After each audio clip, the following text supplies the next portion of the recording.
Amerika armiyasi endiki mavzu. Amerika armiyasi harbiy parxoti Tayvan Kaohsiung portiga kirib to'xtadi. Otanda xabar endi vatandosh. Bu o'ng'ay ish emas-ku deyman. Tayvan armiya taraf javob qaytardi mavzuli xabar 10-ayning 17-kuni BBC'da e'lon qilindi. Xabar undaq boshlan. Tayvan bo'g'izida o'zgarish yuz bersa deydi tayyor. Dünya alem bulup ketdi degan edi Rais Xi Jinping. Bugun Rais Xi Jinping Amerikaning armiyasi, dengiz armiyasini bir tekshirib tadqiq qilg'uchi parxodi Tayvanning Kaohsiung portiga kiribdi. Yarmi tavrab ketmadi, olam o'ngtay bo'lmadi. Ya Rais Xi Jinping.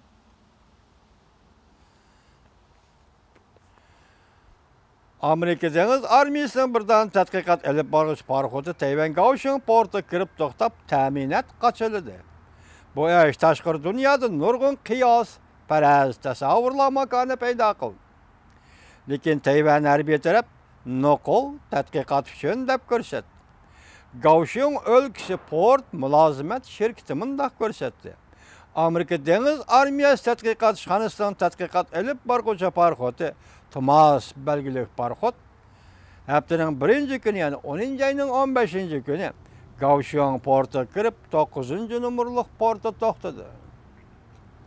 18-kuni bu portdan chiqib Avstraliyaga bordiganligi faraz qilindi. Kaohsiung mulozimat shirkati mundaq ko'rsatdi. Parxod bu qatim port kirib suv qochilaydi, ta'minot qochilaydi. Tasavvur makoni. Tayvan dengiz armiyasining bir nafar sobiq amaldori mundaq hisobladi.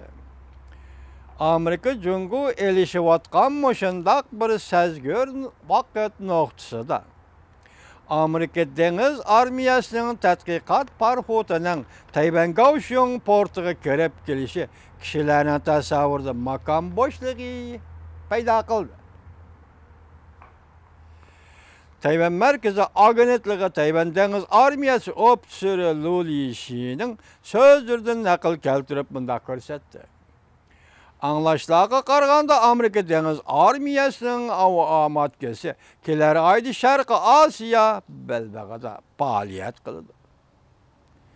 Agar Amerika dengiz armiya amatkasi Tayvan bo'g'izida o'tadigan bo'lsa, musha sonliq ma'lumot asosida qadama-qadam su temperaturisini o'lcharlashimiz kerak. Tayvan dengiz armiya ofiseri armiyaga murojaat qilib bundaq ko'rsatdi. Agar Amerika dengiz armiyasi Tayvan bo'g'oziga kelib harbiy manevri o'tkazadigan bo'lsa, biz Tayvan armiya taraf tashabbuskorlik bilan hamkorlashishimiz lozim. Bu xabarni Xitoyning bosh qo'rishiga Duvi Torbiti mundaq xabar qildi. Amerika armiyasi parxoti Kaohsiung portiga kirib to'xtadi. Tayvan mutaxassislari ikki nuqtadan tushuntirdi. Mavzuli xabar 10-ayning 16-kuni Duvi Torbitida e'lon qilindi. Xabar mundaq boshlandi.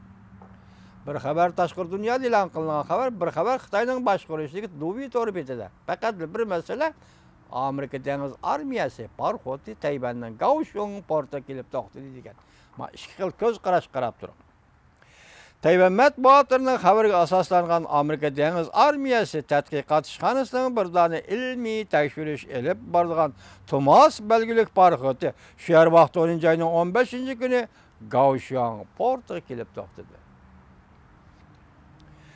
Oshkorlangan xabarlarga qaraganda bu parxotning suv qayirish, suv yerish kuchi 3250 tonna bo'lib, Avstraliyaning Permental portiga berishdan burun Tayvan Kaohsiung portiga kirib, ta'minot to'liqlash mashg'uloti olib bordi.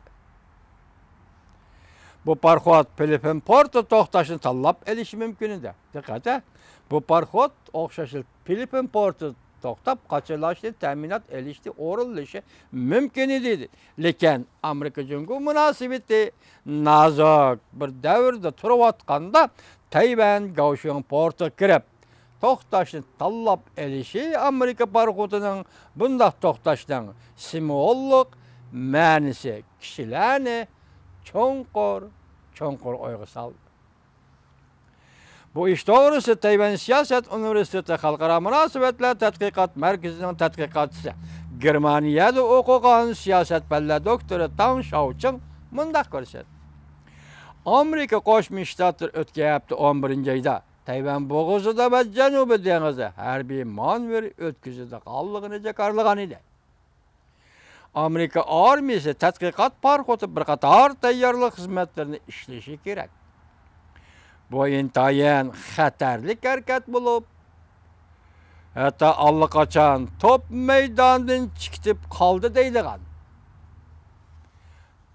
Endi hatto allaqachon kechiringlar, top tepsam yoki topni men ursam maydondan chiqib ketib qoldi deydigan doiradan olqib chiqib ketdi. Kaohsiung portiga Amerika dengiz armiyasi harbiy parxotining kirganligi. Tang Xiaoqing Dovitor betida muxbirning ziyoratini qabul qilganda mundaq ko'rsatdi. Bu voqeaning kaynidagi ikki nuqtani ko'rib olishga bo'ladi. Avval dengiz armiya parxotining Kaohsiung portiga kirib to'xtashi kelar oyda o'tkaziladigan harbiy manevrga tayyorlik qilishdir. Onundan qolsa, Amerika bilan Tayvanning navbatdagi munosabatini ko'z-ko'z qilishdir. Nima bo'lsa, mana bugun xabarlarimizda hammasi ayrim vaziyat to'g'risida to'xtaldik. Amerika Jungo munosabatiga berib taqildi hammasi. Shuningdan Jungo Amerika munosabatining hozirgi vaziyati nima degan savolga javob topa olasiz, vatandosh.